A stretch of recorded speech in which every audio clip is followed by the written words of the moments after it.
But as we can see from the GIS, that 40% is currently owned by State Grid of China Corporation plus the 4 other Chinese nationals.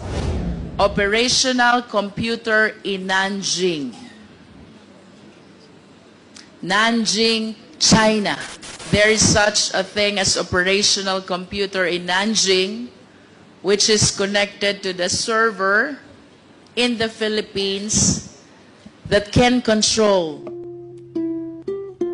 Please raise your right hand. Do you swear to tell the truth, the whole truth, and nothing but the truth before this congressional inquiry, so help you God? Thank you. So the question of the Honorable Luistro. Your Honor, if they're referring to the control system, our SCADA system, we have 3 control centers in the different regional grids. We have in Luzon, Visayas, and Mindanao. How many switchboard or control system do you have? 1 for each region, ma'am. One for each region. We have 3 control What centers. controls the switch or the control system per region? Meron ka pa bang main control that controls all the switch and the control system of all these regions? I believe yes. Yes, ma'am. We have the control center for each region, and then we have substations for the equipment level control. For the system level control, we use the control centers using our SCADA system. Where is the system control? From the control center, ma'am. Where is the control center? For Luzon, we have here in Diliman. For Visayas in Banilad, and in Mindanao in Cagayan de Oro. These control systems which you mentioned, they have the capacity to cause the blackout of electricity. Am I correct? Not to cause a blackout, but to control our transmission assets. If I want to turn off the electricity, I just need to switch off the control system. Am I correct? 1 by 1 per equipment. You can do that. Yes, ma'am. We can control it remotely. So, kanina you mentioned about the main control. How many main controls do you have? We have a control center monitoring and controlling different equipment of the grid. How many main controls do you have? So we have a system, pag-control po ma'am, not necessarily, as I get from your question, isang button, wala po siyang ganon. So kasi different parts po ng grid, different assets, different control. So if you want to operate a certain circuit breaker, kailangan mong operate that specific breaker. But at a specific least feeder, yeah. If I turn off one of those, did you say assets? Yeah. Of that control system, then the electricity will not work anymore. If I turn off one of the several assets of the main control system, electricity will not work anymore.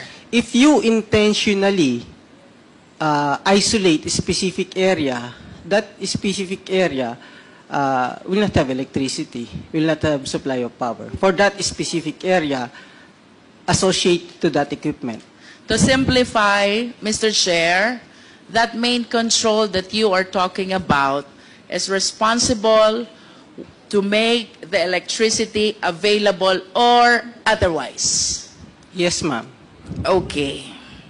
So, you said that you have main control in Luzon, in Visayas, and Mindanao.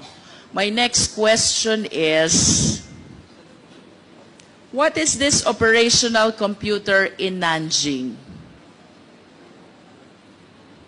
I'm not aware of that, ma'am. Operational computer in Nanjing.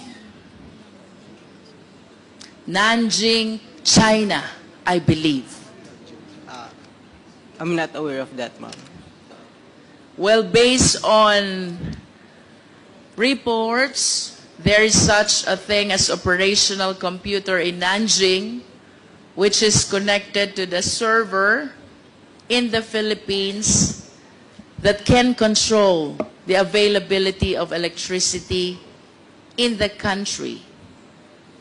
Can you comment on this? I'm not aware of that. Is Control, it yeah. possible that this information is exclusive to the Chinese counterparts and not shared to the Filipino counterparts? Based on our configurations of our control center, this cannot be controlled remotely through overseas, not even here, yes, here in the... What is your basis for saying that it cannot be controlled remotely? Are you that expert? Based on my experience and my knowledge, our SCADA system is actually isolated, ma'am. It's not connected in the internet, so you cannot easily control it remotely. Without Based on the design and the architecture. I understand.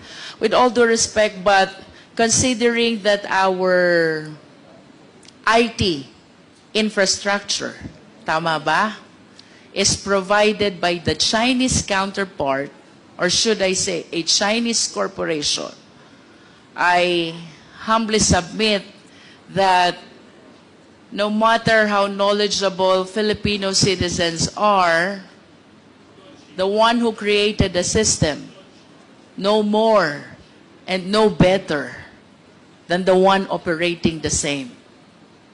As a general statement, do you agree? No, ma'am. Ibig sabihin mo, you're the one using the system of China. Mas marami kang alam kesa nag-create ng system? No, ma'am. As I've said... This is a based- general statement, NGCP. It is not my intention to undermine the technical know-how of people from the NGCP, but logically speaking, ang sabi, the creature cannot become higher than its creator.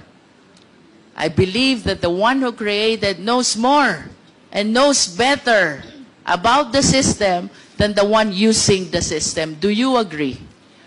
I disagree, ma'am. Say, for example, meron akong laptop, computer. It's made in the US or in China.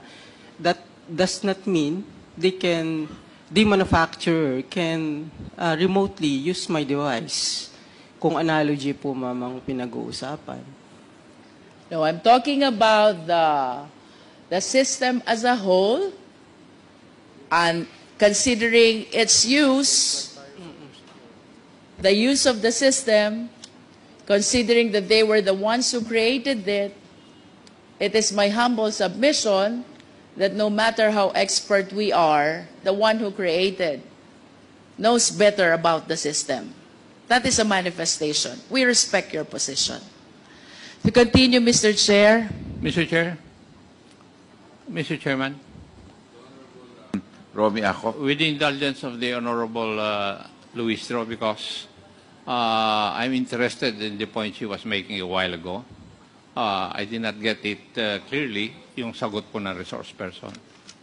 May I ask some clarificatory questions, Mr. Chair?